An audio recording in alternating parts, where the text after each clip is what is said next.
Welcome to the Manhattan Institute's conversation with Massachusetts Governor Charlie Baker. I'm Michael Hendrix, Director of State and Local Policy at MI, and we're delighted you're joining us for a continuing series of conversations with America's leading governors.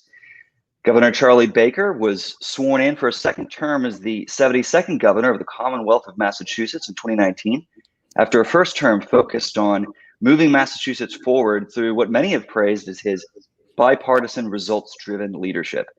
Governor Baker has used public-private partnerships to spur economic development, eliminated Massachusetts' structural budget deficit without raising taxes, and ensured the Bay State continues to be a national leader in education, among other achievements. He's also led the state through one of the toughest periods in our nation's history and the state's history, facing the global pandemic of COVID-19. So for all of that and more, Governor Baker, thank you for joining us. It's nice to be with you, Michael. It's been an interesting Let's dive right in.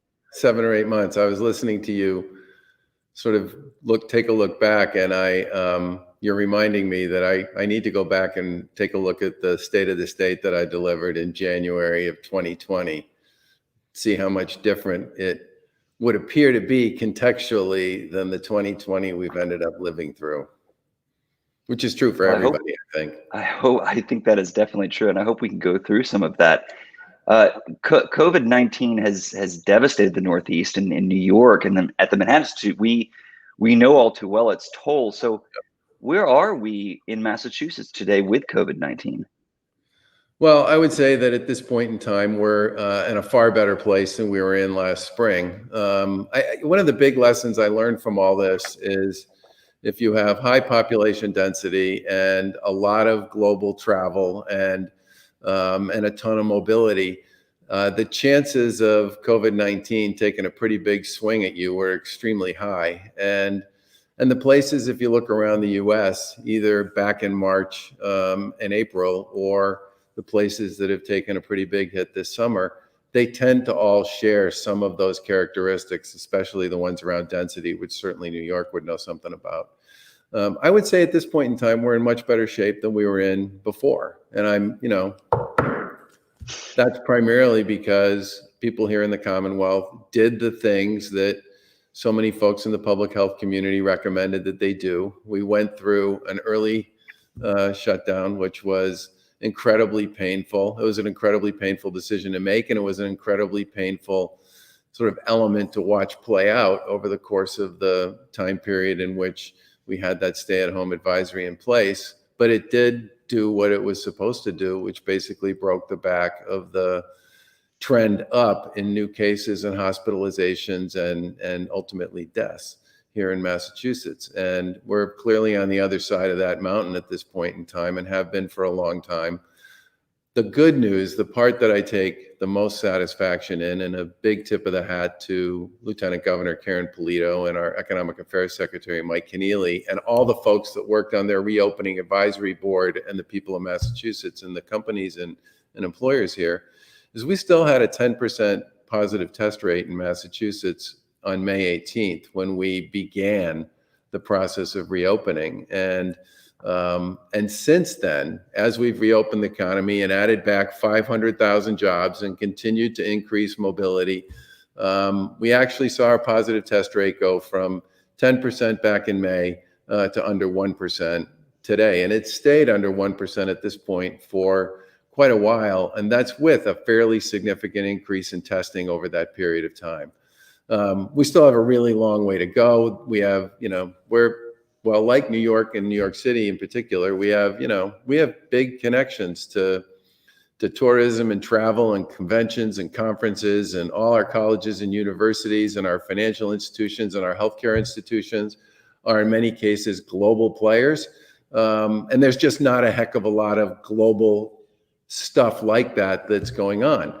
And the biggest statistic I'll give you on that one is Logan Airport used to do about 450,000 passengers a day before COVID, and now it does about 50,000. And that by far and away, from my point of view, is the biggest sort of indicator out there about how much COVID is very much still with us in terms of our economy.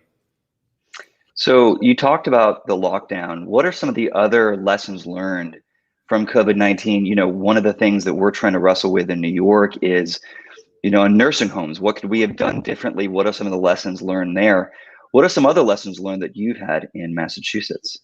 Well, I think one of the biggest lessons everybody should learn from this experience, and I certainly hope we don't forget, is the global supply chains during a global pandemic and a period of scarcity don't really work the way they work under normal circumstances. And I never expected or anticipated that I would become an expert in the global acquisition of personal protective equipment. But I spent a tremendous amount of time on the phone calling practically everybody I knew around here who had any kind of connection to the countries that were most likely to be able to produce, manufacture, and perhaps make available for us, if we could figure out a way to get it to the States, PPE. And we had a very sort of significant and well-publicized event where I found a gentleman here in Massachusetts who had good relationships with folks in China who were in the PPE space. But I needed to find a way to get a private plane, a big one, to bring that here to the Commonwealth. And I ended up asking the New England Patriots, the Kraft family, who are friends of mine, if they would be willing to make their plane available and their pilots to find a way to bring back to Massachusetts some of the gear that we were able to acquire in China. And over the course of the past 7 or 8 months, not only have we significantly enhanced our PPE delivery with global solutions, almost all of which were done by chartered planes of one kind or another, but we also provided resources to companies here in Massachusetts that were other lines of work that said, look, we're willing to make hand sanitizer, we're willing to make gowns, we're willing to make coveralls, we're willing to make masks, we're willing to make gloves. And some of these companies are pretty well known for doing other things. New Balance, which obviously is a global player in the footwear and athletic wear space, got into the mask making business. Merrow, which is a company down in Fall River, which makes probably the most robust industrial sewing machine in the world, got into the business of making coveralls and gowns. And I don't mean just like a few, I mean like millions.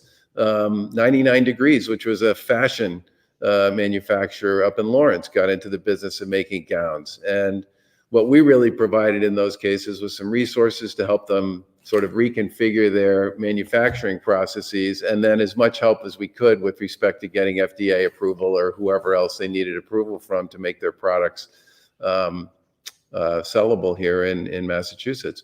But I think that lesson for all of us is one we better not forget, because this is certainly not the last time we'll be dealing with issues like this. No, and I find it remarkable that you have, last time I checked, an 81% approval rating for how you've handled this pandemic. Why do you think that is? Is it procuring jets to bring in PPE? Is it working closely with businesses? What do you think when Massachusetts citizens look to you and say, yes, we approve of the job you're doing? What is it you think that they're looking at and applauding, encouraging you to continue? Well, I certainly think the fact that, as I said, we had a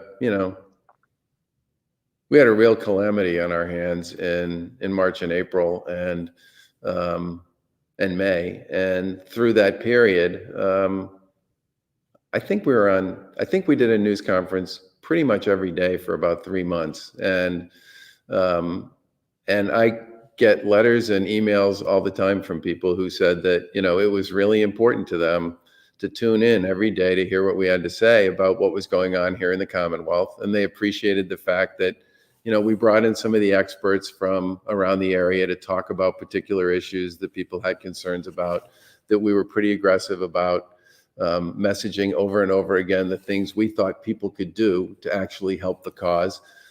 We tried to stick to some of the deadlines and timeframes that we talked about with respect to when certain things would happen. The reopening, as I said before, did not turn into a calamity, just the opposite. Our positive test rates and our cases per 100,000 actually continued to go down after we started bringing people back to work, because we spent a lot of time with the employer community and the public health community coming up with guidelines and advisories about how to reopen safely. So I think a lot of it just has to do with the fact that we took our job as sort of communicators incredibly seriously and tried very hard to make sure people knew what we were thinking and what we were working on, and then what we thought would happen and when, then tried to make sure we stayed pretty close to that schedule. And I think the other thing is, I said before, if you bring 500,000 people back to work and you don't see a big increase in your positive test rate, in fact, you actually see a continued decrease, it gives people a sense that we are, in fact, safer than we were. We also dramatically increased our testing and said we would at a pretty significant clip over that period of time. And we've been pretty aggressive about creating testing capacity wherever people need it based on the testing results we get. So if you're in a community that appears to have a bit of an outbreak going on, you're likely to have our Stop the Spread program show up in your community to make free testing available to people in a pretty easy and accessible way. We also did spend a lot of time with our long-term care community and through a series of funding initiatives, but also audit issues and staff support issues and testing. I think we got people to a much better place than we were at in March and April and May, and that has continued to be the case as we've moved forward since then. But there's no question that that in some respects the hit that took place and the tragedy that it became in long-term care facilities, especially senior care facilities, not just here in Massachusetts, but across the country and across the world, was probably one of the biggest and most tragic events associated with COVID since the start. I mean, my dad is 92, and I talked a lot about him in some of those press conferences. I didn't see him for 100 days, and neither one of us is much on the phone, but we tried to get better at it.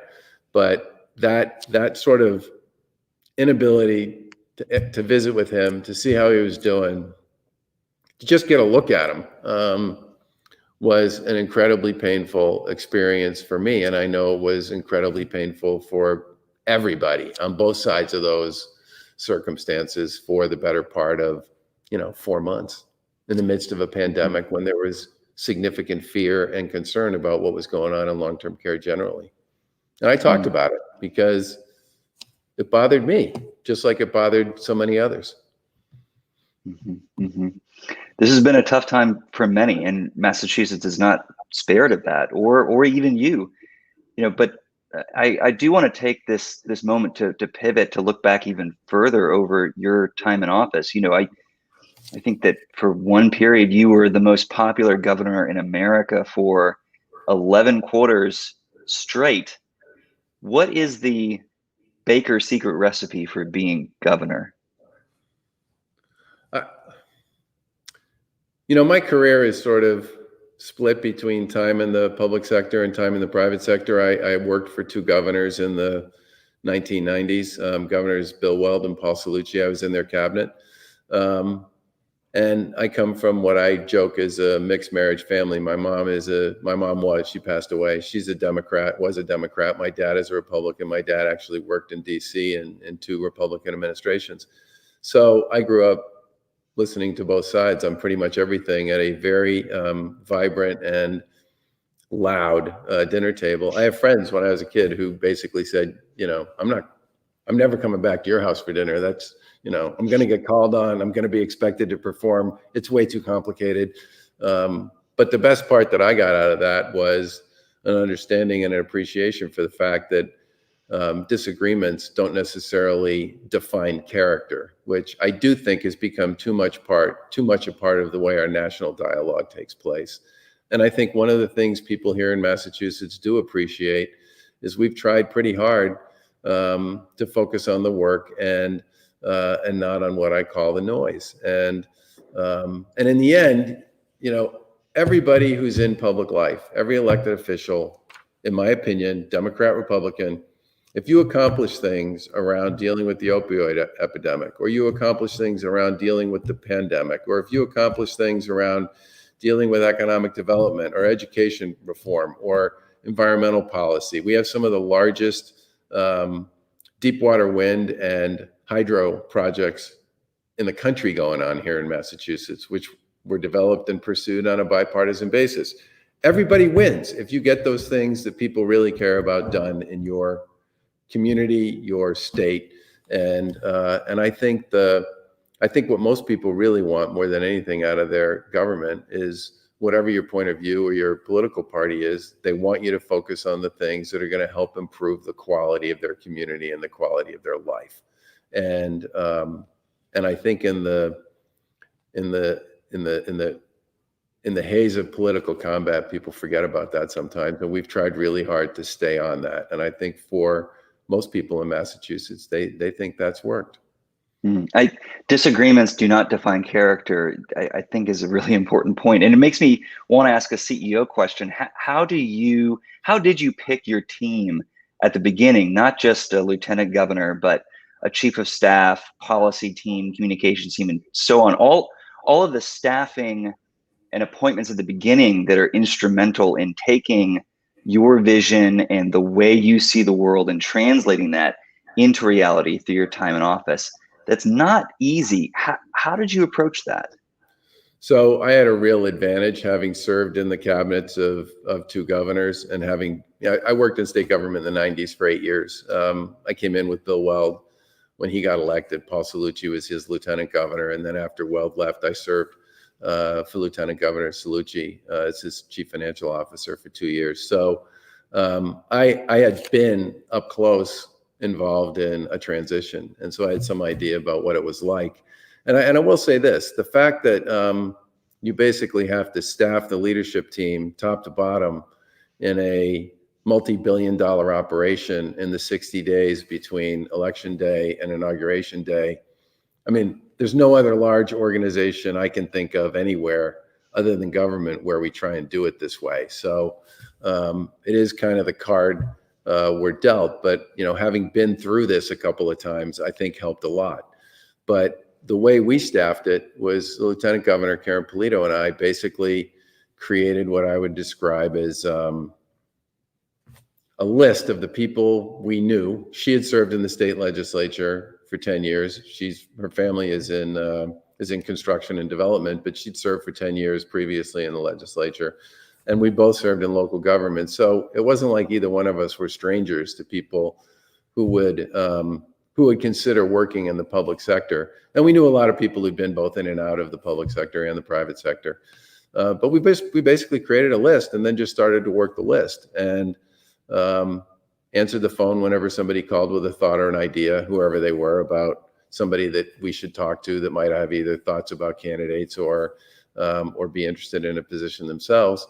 And then we literally just tried to pick the best person we could find. And we ended up with an administration that at the beginning was, some combination of people we knew, people who were referred to us by other people we knew. And it was, sort of some were Democrats, some were Republicans, some were independents. We didn't spend a lot of time worrying about the letter at the end of their name, but they were all people who had some experience in the public sector for the most part, or at least had worked with it, so that they had some idea about how it worked.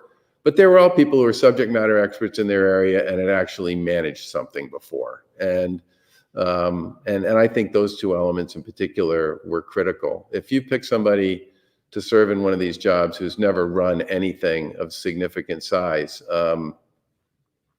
they may discover early on that it's a lot more complicated than it might look from the outside. And it's really important to get people who actually know the material because there's a lot of it in every one of these spaces, and you will be challenged from the day you show up by the advocacy community, by the folks who are part of the executive branch agency that you're involved in, to demonstrate that not only that you know something about it, but that you're willing to think about it, willing to listen, and committed to try and make it better. You're still very much the governor of Massachusetts, so I want to talk a bit about your legacy, to move from the beginning now to where you are today, and then looking forward. What do you see now, looking back, as the most legacy defining initiative from your time as governor? Well, I certainly think the work that we did on the opioid epidemic, which at this point, I mean, it's still a huge issue, not just here, but elsewhere in the country. But we did a lot of work on this early on, and I think a lot of that work was important and made a big difference. And we're doing the best we can to sustain it as we move through this really unusual and difficult time. I think the second thing is we put a lot of work into rethinking the way our Medicaid program works. And I think a lot of the stuff that we did there, which is to try to make it more of a community-based program that really does have the ability to proactively reach out to people and to support them where they are, has made a big difference. I'm really hoping one of the executive orders that I issued during the pandemic, which was to make telehealth available across the Commonwealth and paid the same way you would pay for a traditional in-office visit. I hope we're able to get legislation passed that delivers on that.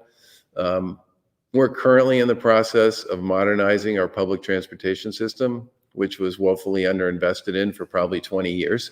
That one is a little invisible. I don't really think it's one of those things that anybody is going to notice right away. But by the time we get to the end of our term, we will have constructed the largest extension of the Green Line, which is one of the 4 rapid transit systems here out into Somerville, a project that was on the books forever and for one reason or another never got done. We'll also be pretty close to having commuter rail service from the South Coast, New Bedford and Fall River, up into Boston, which is something people have been talking about since the early 1990s. And we'll have invested billions of dollars in upgrading and modernizing our signal systems, our tracks, our switches, the electronics, all the stuff that, in many cases is 30, 40, and 50 years old and desperately needed to be brought up. It'll enhance reliability, it'll improve speed, it'll make the system safer. And I guess the other thing I would mention is we spent a lot of time and a lot of effort on those energy projects. And while those take a long time and won't necessarily be done, they'll be far enough along that, literally thousands of kilowatts, megawatts of energy will be available here in the Commonwealth using either hydropower or deep water wind, and we'll be replacing and continuing the process of replacing fossil fuels. And it really does set the table for really significant movements on a go-forward basis to continue that progress. For a context on this Green Line extension, you, prior to being governor, also had a role in transforming Boston's infrastructure. But also for our New York audience, we have our 2nd Avenue subway extension that cost $2 billion per mile to extend, and that we've been talking about since the Great Depression that we would actually achieve, and we only just finished that now. So I think that even those invisible accomplishments actually matter a lot. What do you, when you look ahead to the credit for that stuff will actually be probably returned to people, years down the road. But it's the sort of thing that a guy like me, who tends to be a little nerdy, can get pretty excited about. Well, speaking of getting excited about, what are you excited about, nerdy or not, as governor for the rest of your time in office? What are you looking forward to as your priorities? Well, obviously, we're going to continue to manage our way through this pandemic and do what we can to find ways to safely help people get back to work and stay employed and stay employed safely. But we also have a lot of work to do with respect to K through 12 education, which I think is just going to be a challenge for people because of the hit that COVID took to people's psyche around here generally, and I think that's going to be a big part of how we sort of continue to move forward. I continue to think that we have a lot of work that we're going to continue to need to do in the climate space.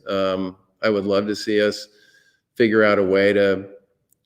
We've made a number of proposals to the legislature to make it possible for us to create a lot more resilience in our in our Commonwealth and in our cities and towns. And when I talk about resilience, I mean, for communities to succeed, for downtowns to succeed, for all of us to succeed going forward, we need to adapt many of our public infrastructure assets to the fact that they were built to serve one kind of climate, and we now live in a different kind. You know, the storms are much more intense, they're far more frequent, and a lot of the culverts and other infrastructure that was put in place once upon a time and exists now is just not equipped to deal with this stuff. And that translates into, you know, huge flooding events and massive disruptions, and that stuff's not going to get any better. And we've proposed a number of ways to try to move that forward here in Massachusetts, and I hope we do, because whether you're talking about reducing your carbon footprint or coming up with ways to enhance people's ability to work, live, and move around in your Commonwealth, you got to work both sides of the street on the climate question.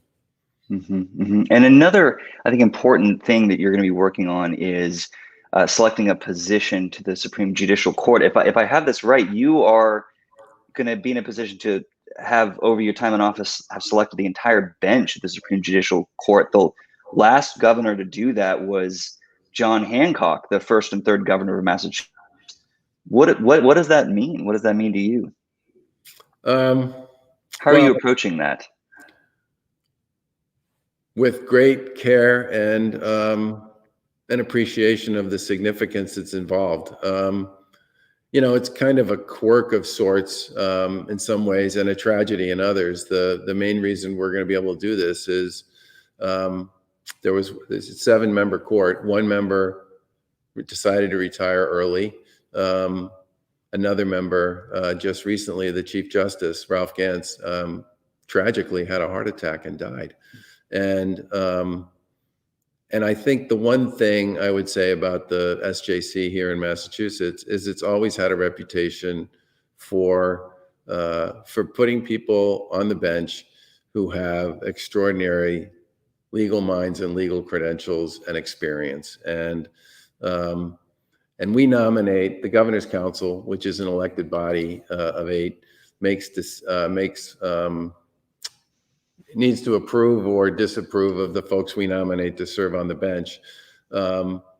We've nominated 5 candidates so far. The Governor's Council unanimously approved the 5 that we nominated, and they are generally considered to be very smart, top-tier legal minds with terrific life and legal experiences,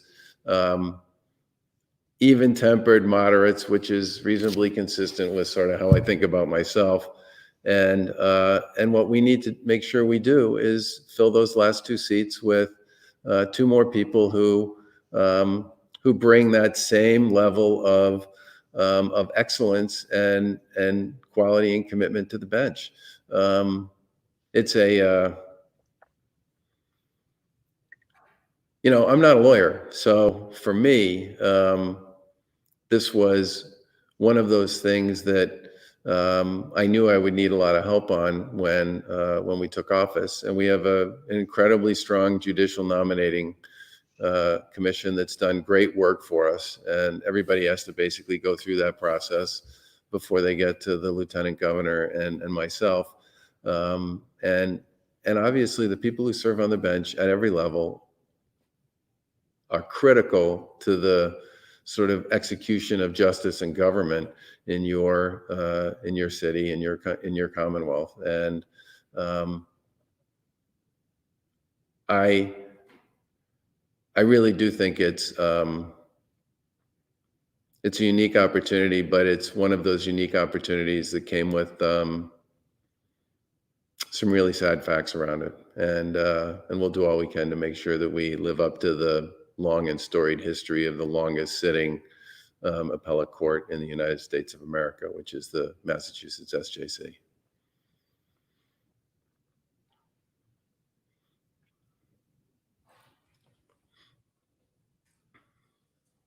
I can't hear you, Mike, I don't know why. Can you hear me I now? can hear you now. Yeah. There, excellent. Knowing, just to end us on a brighter note, knowing your taste for pop culture and speaking for myself as someone with family just outside of Worcester, what is your favorite all-time movie filmed in Massachusetts, even in part? I think for myself, I'm going to have to pick Field of Dreams just for that scene in Fenway. What would it be for you? Well, it's not possible to pick one, but I think one of my all-time favorite movies. It's about Boston, or Massachusetts, although a lot of it wasn't filmed here. Is Good Will Hunting, but The Fighter, which was the wonderful movie that starred Christian Bale, who I think won an Academy Award, and Massachusetts' own Mark Wahlberg. Which was the story of Mickey Rourke, who's a fighter out of Lowell, was a great movie. The Departed, which was in some ways quintessential Boston crime movie, starring Jack Nicholson, Leonardo DiCaprio, Matt Damon, and Mark Wahlberg. Those guys seem to show up a lot in our movies. It was a great movie. If you're old enough to remember The Friends of Eddie Coyle, which was a 1970s sort of dark film noir crime cop movie, is called by a lot of people the quintessential Boston crime movie. The Town, Ben Affleck, it's a great movie about which ends up in Fenway Park, just That's like right. but for different reasons than It does. when we were talking about. And then I'll close with this one. Little Women, which was just remade again, was filmed here in Massachusetts. Really good. Set in Massachusetts. That's a great movie and a great story. But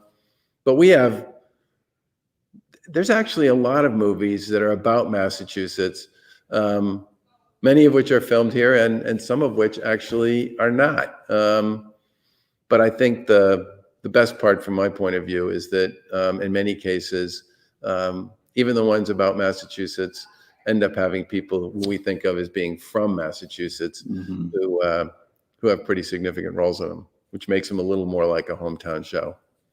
Totally, and capture the spirit of Massachusetts. Right. And on that note, Governor Baker, that's all the time we have. Thank you so much for joining us and for this wonderful conversation. Thank you, Michael. Take care and good luck. Thank you so much.